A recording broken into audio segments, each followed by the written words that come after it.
بسم الله الرحمن الرحيم كله iyo barnaamijkii qubanaha qodobada barnaamijka caawan idinku haynana waxa kamida xuutiyiinta Yemen oo caawa digniintii ugu darnayd shaaciyay taasi oo ah inay beegsan doonaan shirkadaha shidaalka iyo kuwa hubka ee Mareykanka haddaba tani waxay ka macno tahay in kooxda reer Yemen ay duqeyn doonaan wadamada khaliijka xog xasaasi ah ayaan idinkaga haynaa amuurtan ugu yaraan 33 qof ayaa lagu soo waramayaa in lagu dilay tiro intaas ka badanna waa lagu dhaawacay weerar maleeshiyada RSF ay ka geysteen magaalada Al-Fashir ee waddanka Suudaan madaxweynayaasha Iiraan iyo Mareykanka oo caawa siyaabo ka duwan sidii ay uga hadli jireen xiisadda u hadlay haddaba maxay yihiin hadaladan cusub ee ay sheegeen Trump iyo Pezeshkian faahfaahin baan idinkaga haynaa Netanyahu oo xaaladdu ay ku xumeyd ayaa caawa mar kale waxa u soo yeeray war aad uga nixiyay waxa ku hanjabay inuu iscasilayo wasiirka mayalka adag ee maaliyadda ee Israa'iil oo kamid ah xubnaha ugu muhiimsan ee xukuumadda Netanyahu sidoo kale Netanyahu ayaa hadal uu caawa jeediyay waxa uu ku calaacalay Israa'iil inaysan gali doonin dagaal sokeeye oo dhexdeeda ah sidoo kale barnaamijka waxaan idinkugu haynaa خطبان جزعان جزعان جزعان جزعان جزعان جزعان أتلقى كويس خطوفين لا أخبار خطوفين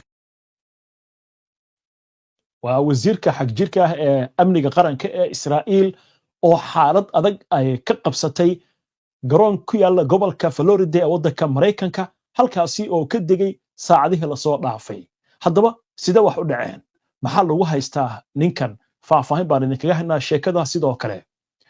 sheekada ugu dambeysay barnaamijka idinkugu hayaana waxay ku aadan tahay adeega caafimaadka ee dalka Britain ee loo yaqaano NHS-ka ayaa bilaabaya inay adeegsadaan diyaaradaha droonka ee duuliyaha aan lahayn oo loo adeegsanayo gurmadka degdega ah ee dhanka caafimaadka qodobadan iyo kuwa kale oo faahfaahsan iyo wixii warah ee soo kordhay intaynu hawada ku jirno ayaan idinkugu soo gudbinaynaa barnaamijka qubanaha ku soo dhawow shirkadda dhismaha casriga ah ee Golden Country Apartments daaxaadda waaftoo dibadaha maraysay hadda soo deg meeshii dalxiis ku ahaan lay qalbiguna ku degila daartaas ifayso dadku wada jeclaadeen mardocdaada ka carbuuno shirkadda dhismaha guryaha ee Golden Country Apartments waxa ay Nairobi kugu diyaarisay dhismo casri ah oo hadda shaqada lagu wado kaasoo ka kooban dhammaan adeegyada xaafad casri ah looga baahnaa lacagta 24 bilood ayaad ku bixin kartaa haddii aad doonto waa 2 qol 3 qol iyo 4 qol iyo qolka shaqaalaha waxaana uu ku yaalaa xaafadda South Sea wadada Mohoho Avenue kala xiriir ciwaanada iyo adreeska kale ee shaashada kaaga muuqda soo dhawaada mar kale daawadayaal si aad u hesho wararka barnaamijyada iyo macluumaadka aynu halkan ka soo gudbinayno haddii aad ka cusub tahay baraheena bulshada amaba horay aadan ugu xirnayn hadda ku soo biir waana ku mahadsantihiin daawashada barnaamijka caawa waxaynu ku bilaabaynaa xiisadda nuclear-ka ee Iiraan iyadoo lagu wado wadahadallo wareegii saddexaad ah inay yeeshaan wakiilo ka socda Mareykanka iyo Iiraan ayaa waxaa lagu soo waramayaa in siyaabo ka duwan sidii xiisaddan ay uga hadli jireen madaxda Mareykanka iyo Iiraan inay caawa u hadleen madaxweynaha Iiraan Mas'uud Pezeshkian ayaa sheegay in dalkiisu uu diyaar u yahay in uu gaaro heshiis ku salaysan xuduudaha la cayimay isagoo ka hadlaya kulan ka dhacay magaalada caasimadda ee Tehran ayaa madaxweyne Mas'uud waxa uu yiri wadahadallada aynu leenahay Mareykanka waxaan diyaar u nahay inaan gaarno heshiis nuxurkiisa iyo xadkiisa la cayimay annagoo ilaalinayna danaha qaranka laakiin haddii aysan doonayn inay nala hadlaan si sinaan ku jirto waxaan sii wadan doonaa inaynu ku sii soconno waddadeena madaxweynaha Iiraan ayaa yiri isagoo soo xiganaya hadal uu horay u yiri hogaamiyaha sare ee Iiraan Ayatollah Ali Khamenei manihin kuwa rajo qaba ama kuwa quus ah wakaaladda wararka Maahir ee laga leeyahay waddanka Iiraan ayaa ka soo xigatay madaxweyne Mas'uud oo leh halkan uma ayna tagin dagaal balse sidoo kale ma aqbalayno cadaadis iyo hanjabaad tani waxay ku soo beegmaysaa iyadoo wasiirka arrimaha dibadda ee dalka Iiraan Abbas Araghchi oo hogaaminaya wafdiga dalkiisa ee wadahadallada Mareykanka ay kula jiraan goor sii horeysay ee maanta uu sheegay in wadada diblomaasiyaddu weli ay furan tahay inkastoo Tehran ay diyaar u tahay dhammaan ikhtiyaarada dhinaca kale madaxweynaha Mareykanka Donald Trump ayaa dhankiisa caawa wuxuu xaqiijiyay in Mareykanka uu la yeeshay Iran wadahadallo aad u wanaagsan wuxuu sidoo kale muujiyay qanacsanaan ku aadan horumarka wadahadallada isagoo sheegay in jawiga uu yahay mid rajo leh oo leh fursado horumarineed inkastoo ay jiraan cabsi dhab ah ka hor inta aan la gaarin wareegga saddexaad oo la filan karo in uu guulaysto amaba in uu fashilmo ama burburo arrimahan oo idin ayaa waxay ku soo aadayaan iyadoo labada dhinac ay muujinayaan yadidiilo ku aadan in wadahadalladii hore si wanaagsan ay u dhaceen haddaba dadka arrimahan ay ka faalooda waxay leeyihiin waxay u muuqataa Donald Trump cagaha dhulka inuu dhigay isla markaasna uu aad u danaynayo in Iran uu heshiis la galo inkastoo arrintan ay aad uga caraysan tahay Israa'iil laakiin haddana waxaa leeyahay Trump u joojimaya Israa'iil laakiin sidaas ay tahay shaki weyn ayaa waxa laga qabaa hub aad u far badan oo Mareykanka saacadihii la soo dhaafay uu ku sii daldalayo Israa'iil halkaasi oo ay gaareen ilaa iyo 8 diyaaradaha xamuulka qaada gaar ahaan kuwa ciidamada oo ka digay dhowr saldhig oo ku yaala gudaha Israa'iil waxaana warar soo baxaya ay sheegayaan in qalabkaasi ay ka mid yihiin nidaamka difaaca hawada lama oga arrintan inay ka macno tahay Mareykanka oo xoojinaya amniga Israa'iil iyo in tani ay tahay mid ku wajahan weerarada ka imaanaya dhanka Xuutiyiinta oo wacad ku maray inay si abaqaadi doonaan weeraradooda laakiin qobarada waxay isku raacsan yihiin in wadahadallada dhici doona maalinimada Sabtida oo ay ka horeeyaan kuwa maalinta Arbacada ay yeelan doonaan guddiyo farsamo in si gaar ah loo eegi doono arrintan meesha ay ku dambeynayso waxaa leeyahay marka Trump waxa u muuqata Iran inaysan dheg jalo u siin hanjabaadiisa ayna ka go'an tahay inay wadadeeda ku socoto sida uu leeyahay madaxweynaha waddankaasi Iran waynu arki doonaa wixii warar ah ee arrimahaasi ku soo kordha markan aynu eegno xagga dalka Suudaan halkaasi oo lagu soo waramayo 33 qof in la dilay tare intaas ka badan lagu dhaawacay weerar maleeshiyaadka RSF ay ka geysteen magaalada Al-Fashir ee gobolka Darfur warbixin arrimahan ku aadan waxa soo jeedinaysa wariyahayaga Nimca Cabdikariin Timacade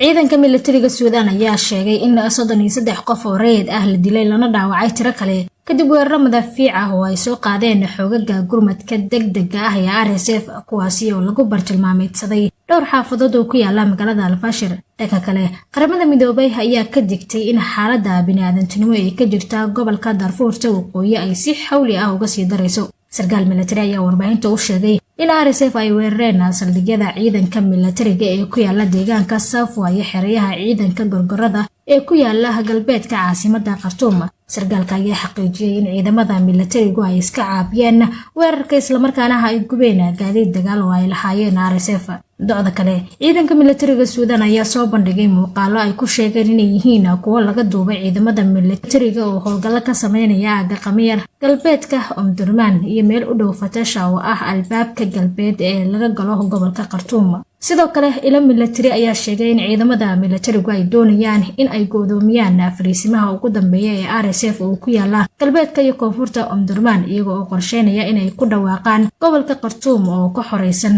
RSF xaafado ku yaala Umbidah ee galbeedka Omdurman ayaa waxaa ka dhacay dagaalo xoogan kadib markii RSF ay isku dayeen inay weeraraan difaacyada hore ee ciidanka militariga ee deegaankaasi dhinaca kale wakiilka qaramada midoobay ee arrimaha gargaarka bini'aadantinimo ee Suudaan ayaa sheegtay in xaaladda bini'aadantinimo ee gobolka Darfur waqooyi ay si weyn uga sii darayso Kalamantiin Salaami oo ah isku duwaha gargaarka ee qaramada midoobay ee Suudaan ayaa sheegtay in baaxadda iyo xadgudubyada la sheegay oo ku jiraan weeraro toos ah oo lagu qaaday dadka barakacayaasha ah iyo shaqaalaha gargaarka ay yihiin wax aan gebi ahaanba la aqbali karin hay'adda UNHCR ayaa sheegtay in inta u dhaxaysa 400,000 ilaa 450,000 oo qof ay si wadajir ah uga barakaceen xeryaha Zamzam Abu Shoog iyo kuwa kale una qaxeen Tawiila iyadoo oo laga digay qataraha la xiriira cunto yari cudurro nafaqa darro iyo waliba macluul wakiilka qaramada midoobay ayaa ku baaqday in dhinacyada ay isku haya dagaalka ay ixtiraamaan sharciga caalamiga ah ee bini'aadantinimada ilaaliyaan dadka rayidka ah isla markaana ay suuro geliyaan in gargaarka si buuxda loo gaarsiiyo meelaha looga baahan yahay. qiyaastii 300 oo kun oo barakacayaal ah ayaa u qaxay Tawiila iyo deegaano kale oo ku dhow buuraleyda Jabal Mara kuwaasi oo ku yaala galbeedka gobolka Darfur waqooyi. hay'adda socdaalka adduunka ee magaceeda loo soo gaabiyo IOM ayaa toddobaadkii hore oo ku beegneed sanadguradii labaad ee dagaalka Suudaan sheegtay in dagaalka dalkaasi uu ka barakiciyay in ka badan 11.3 milyan oo qof, waxaana ay sheegtay in 8.6 milyan oo qof ay ku barakaceen gudaha dalka halka 3.9 milyan ay u qaxeen dalalka la dariska ah Suudaan. qaramada midoobay ayaa talaadadii la soo dhaafay sheegtay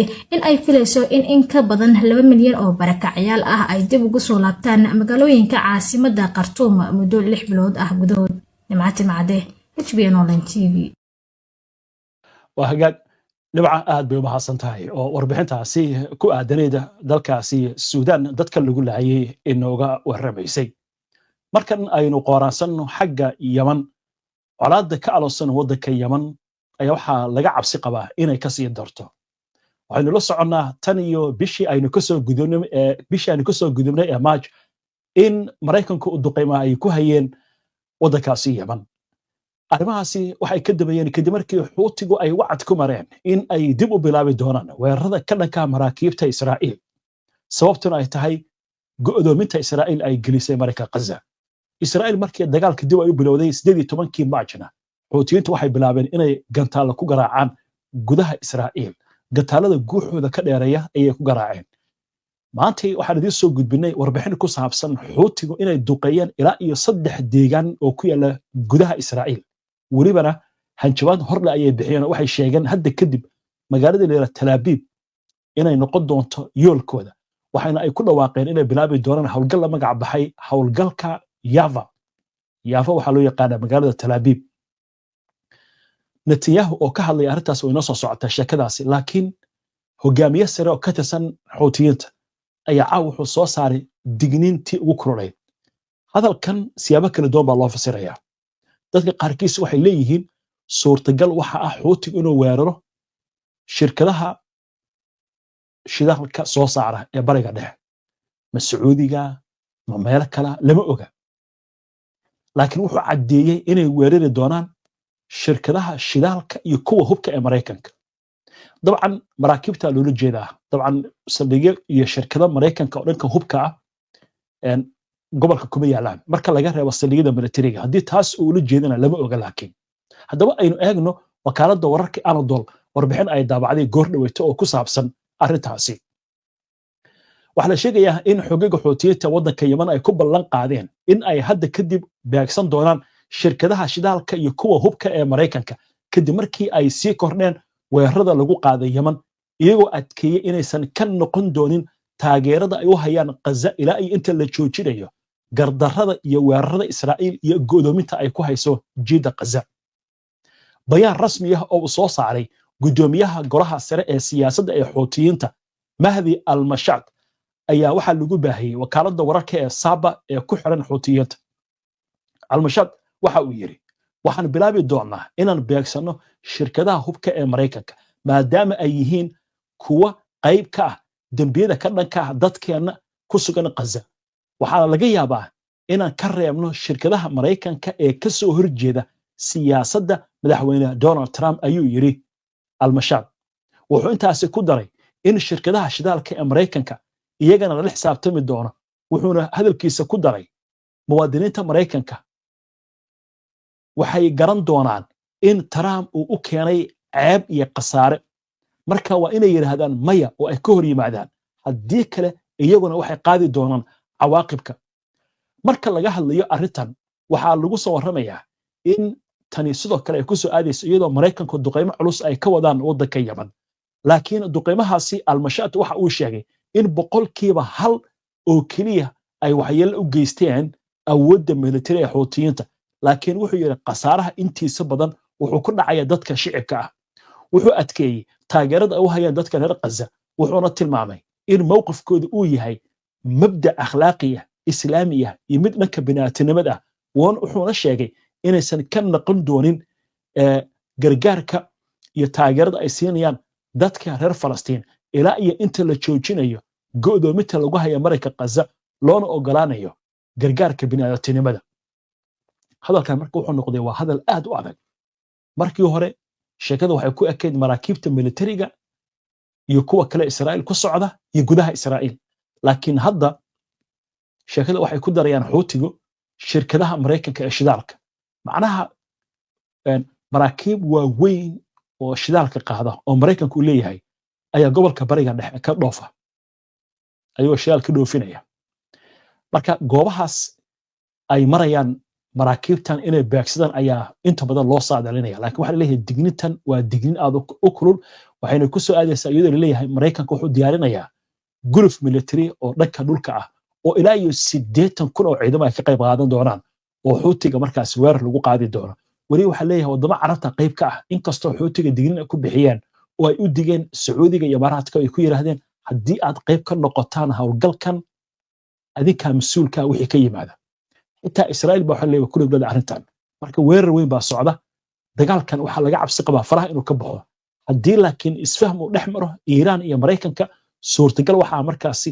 in arrintan la qaboojiyo laakiin xuutiyiintu waxay ku xiran ayagoo dagaalka inay joojinayaan xitaa Iiraan kuma sixireen waxay ku xiran Mareykanka Gaza haddii la joojiyo dagaalka anagu waa joojinaynaa mar la weydiiyay mas'uuliyiinta xuutiyiinta wadahadaladan u socda Iiraan iyo Mareykanka waxay anagu waxba nagama gelin annaga ujeedadana waxay tahay dadka reer Falastiin waaye qodobkaas intaas aynu ku dhaafno markaan balan eegno war kooban oo degdeg ah oo naga soo gaaraya waddanka Mareykanka kaas oo ku aadan in laga yaabo xilka laga qaado xogayaha difaaca waddankaasi Mareykanka Pete Hegseth ninkan fadeexada ayaa hareeyay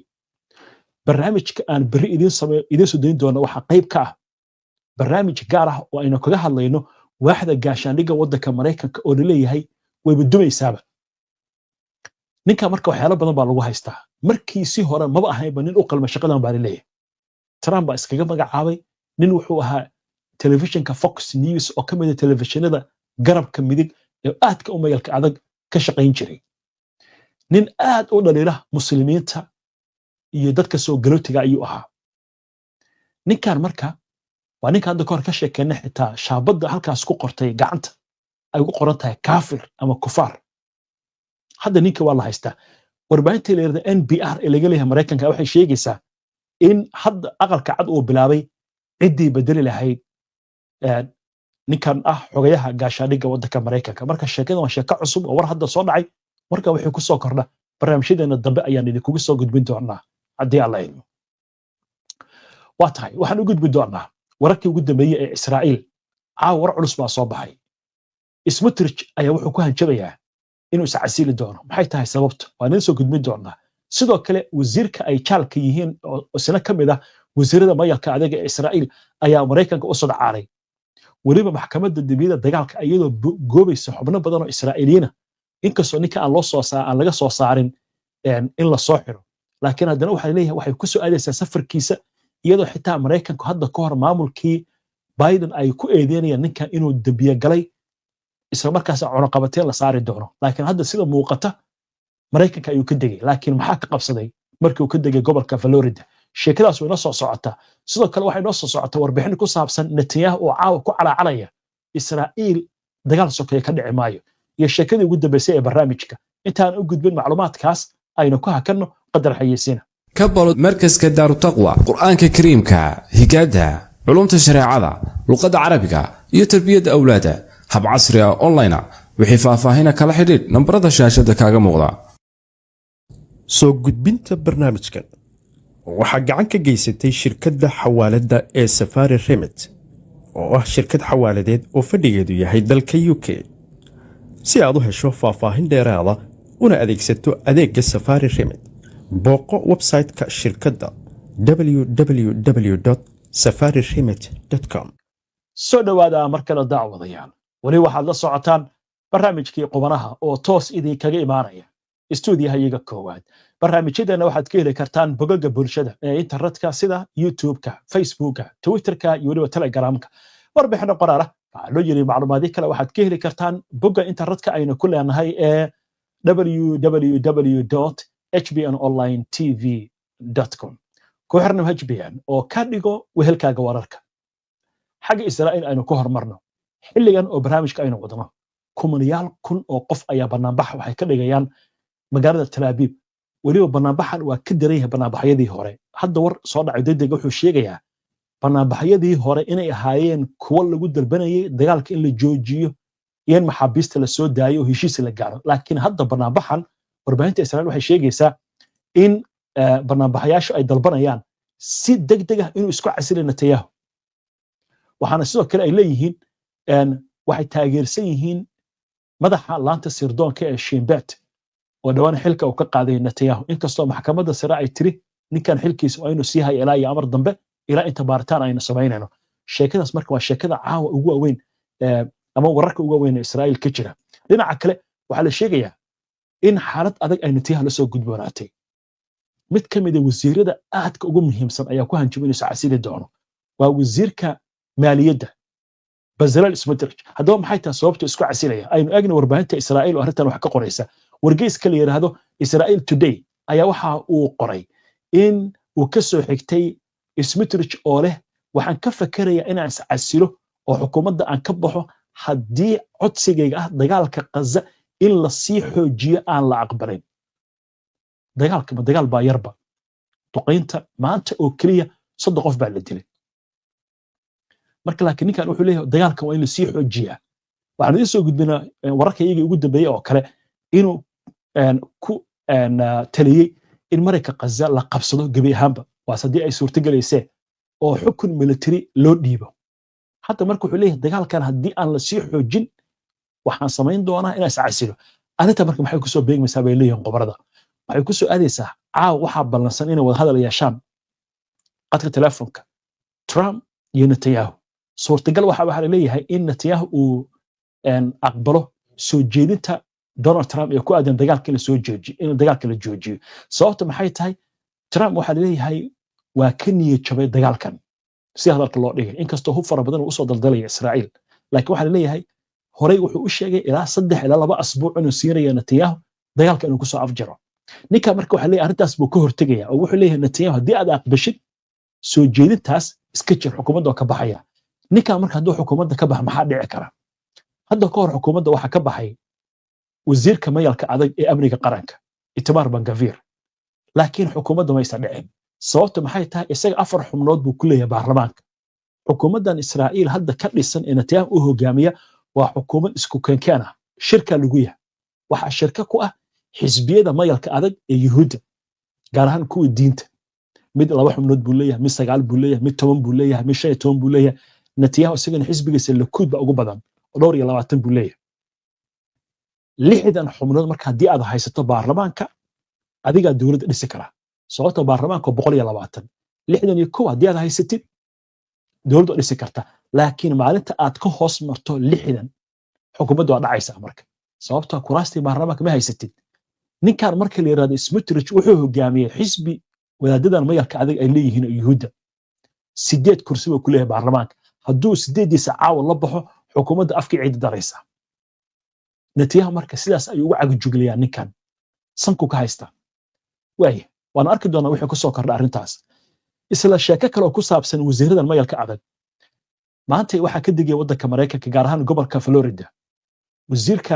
amniga qaranka ee Israa'iil Itamar Ben-Gvir laakiin maxaa qabsaday mar allaalay markuu garoonka ka soo degay ayaa meeshii waxa ku banaan baxay Israa'iiliin meesha isku ballansadeen ninkan markii hore aad baa loo ilaalinayay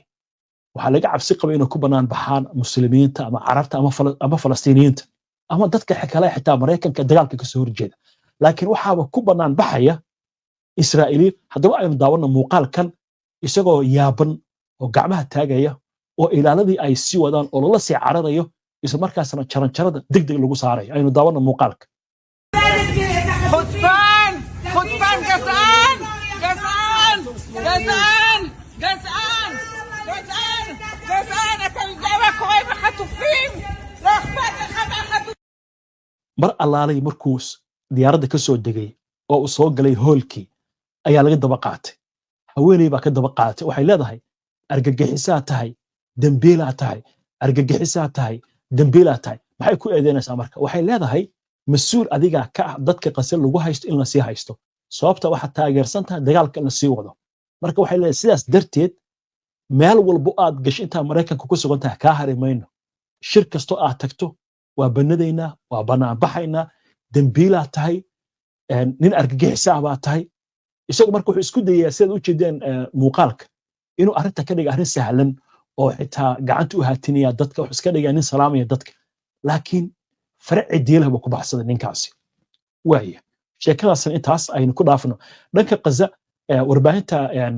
carabta iyo weliba tan falastiiniinta ayaa waxay sheegaysaa in maanta ugu yaraan 27 qof lagu dilay duqaymihii Israa'iil ka geysatay tan iyo saaki waa berigii marka qaza duqaytuna way sii socotaa goor dhaweeta duqaymo kale ayaa laga soo warinaya dhanka koonfureed ee marka qaza iyo weliba dhanka bartamaha waaya wararka Israa'iil dib ugu laabano ra'iisul wasaaraha Israa'iil Benjamin Netanyahu ayaa caaw wuxuu jeediyay hadal u muuqda inuu yahay mid calaacala wuxuu leeyahay Israa'iil ma geli doonto dagaal sokeeya haddaba aynu eegno warbixin wargeyska The Times of Israel uu qoray ra'iisul wasaaraha Israa'iil Benjamin Netanyahu ayaa sheegay in Israa'iil aysan marnaba geli doonin dagaal sokeeya xilli ay socdaan xiisado culus oo gobolka ka oogan iyo weliba howlgalo militari oo Israa'iil ku lug leedahay Netanyahu ayaa hadal uu jeediyay waxa uu ku tilmaamay dagaalka socda inuu yahay waa si hadalka u dhigay dagaalkii dib u curashada wuxuuna ugu yeeray dagaal taariikhi ah wuxuuna ku faanay in ay burburin doonaan Hamas isla markaasna ay soo furan doonaan dadka la haysto ee laga haysto marayka Gaza wuxuu yiri waxaynu gaari doonaa dhammaan yoolalka dagaalka inkastoo taas su'aal ay ka taagan tahay oo 18 bilood dagaalku u socdo Israa'iil aysan gaarin hadafyada dagaalka ay kala ahayd wuxuu carabka ku adkeeyay in weerarada ay sii wadi doonaan isla markaasna wuxuu yiri weerarkan wuxuu bilow u yahay weerar aynu la beegsan doona cadawgeena isla markaasna mowqifka iyaga wuxuu yahay in aan bedelno wajiga bariga dhexe wuxuu u hanjabay xogaga Xuutiyiinta ee waddanka Yemen wuxuu yiri haddii aad sii wadaan weerarada aad nagu haysaan isla markaasna isku dayday inaad wax yeelaysaan dadkeena ogaada inaan adig laftigeena ka shalayn doontaan oo aad jawaab adag la kulmi doontaan waa sida dalka uu dhigaya way kaasna Netanyahu iyo sheekadiisii ayaa intaasi kaga gudbaynaa waa tahay sheekadii ugu dambeysay ee barnaamijka aynu ku soo gabagabayn jirnay ayaynu soo gaarnay waxaynu ku soo qaadanaa sheeko ka duwan sheekooyinka barnaamijka aad ku soo daawateen bal aynu ka yaranasano duqeymaha dilalka qaraxyada siyaasadda iyo weerarada xagga tiknoolajiyadda ayaynu aadaynaaye dalka Britain adeega caafimaadka ee loo yaqaan NHS-ka ayaa hadda waxay leeyihiin waxaynu bilaabi doonaa in la adeegsado diyaaradaha duuliyaha aan lahayn ee droneska arrintan ayaa waxaa la sheegayaa in looga gol leeyahay si loo fududeeyo adeegyada gurmadka degdega weli waxaa leeyahay arrintan waxay meesha ka saaraysaa oo u baahan tahay qaanuunka waddanka Britain wax laga bedelo sababtoo hadda waddanka Britain waxaa ka jira qaanuun sheegaya diyaaradda droonka ah qofka hagaya meel ishiisu ay qabato inaysan dhaafi karin haddii ay dhaafto markaasi waxay noqonaysaa qofkaas inuu xadgudub sameeyo oo sharciga uu jabiyey laakiin hadda waxaa leeyahay arrintan waxaa la bilaabayaa in qaanuunka la bedelo waxyaalaha loo adeegsan doona waxaa ka mid ah dhiigga degdega ah ama cisbitaalada iyo waxyaalaha markaasi loo baahan yahay ee degdega ah in lagu qaado diyaaradaha droonka sidoo kale waxaa leeyahay waxaa kaloo loo adeegsan doonaa saldhigyada ku yaala badda dhexdeeda iyo xeebaha in markaasi loo isticmaali karo adeegyada caafimaadka iminka waxaa leeyahay gobolka Scotland ayaa hadda waxaa laga isticmaalaa dhulka buuraleyda ah in diyaaradahaasi droonka ay gaarsiiyaan waxyaabaha muhiimka ah sida dhiigga iyo agabka kale ee caafimaadka arrintan ayaa waxaa la sheegayaa markaa inay noqotay tilaabo laga faa'iidaysanayo tiknoolajiyadan casriga sida wararka ugu dambeeya haatan ay sheegayaan waa tahay intaas ayaan ku soo gabagabeynayaa caawa barnaamijkii qodobanaha waana ku mahadsantihiin daawashada barnaamijka si aad ula socoto wararkan iyo barnaamijyada iyo macluumaadka aynu soo gudbina haddii aad ka cusub tahay baraheena bulshada amaba horay aadan ugu xirnayn hadda ku soo biira waana ku mahadsantihiin daawashada barnaamijka waa inoo barnaamijka xiga insha Allah inta ka horeysa nabadgelyo shirkadda dhismaha guryaha ee fiqi iyo dabaqa daylight fooq aad u dheero farta haatan laga jaray oo meel fiyaala afiqi ay ka taagtaan farta kuugu fiiqaye ila fiiri nuurka iyo fiyooraha iftiinka leh waa dabaqa daylight ee shirkadda fiqi ay farta haatan ka qaaday iyo fursad aad u qaaliya shirkadda dhisidda iyo iibka guryaha ee fiqi ayaa idinla diyaara guri ku habboon nasashada iyo raaxada dabaqa casriga ee daylight oo ka kooban 8 bayaano ayaa lagugu hayaa guri waasaca oo VIP standard ah kaasoo ka mid ah guryo si gaar ah loogu diyaariyey dadka madaxda ah iyo dadka kale ee doonaya inay Nairobi ka helaan guri u qalmaa oo ay aad ugu raaxaysan karaan. gurigu waxa uu ka kooban yahay 6 qol oo waaweyn iyo 2 qol oo yaryar iyo 3 jiko. waana guri aad u waasac ah oo dhul weyn laga dhisay, lehna wiishu gaar ah, loona dhisay qaab gaar u ah guryaha VIP-da oo loo sameeyey habka guryaha casriga loogu talagalay ee iftiiminta. waxaana uu ku dhex yaallaa dabaqa casriga ah ee Daylight xaafadda Backlandis. faahfaahin dheeriya la xiriir telefoonada shaashada kaaga muuqda. internet plus waa adeeg ay macaamiishu ka heli karaan internet fiber ah oo xawaarihiisu yahay 20 megabytes per second ayna la socdaan rasiifar ay ku jiraan in ka badan 4,000 oo kanaal iyo 100 daqiiqado oo ah ku hadal bilaash ah.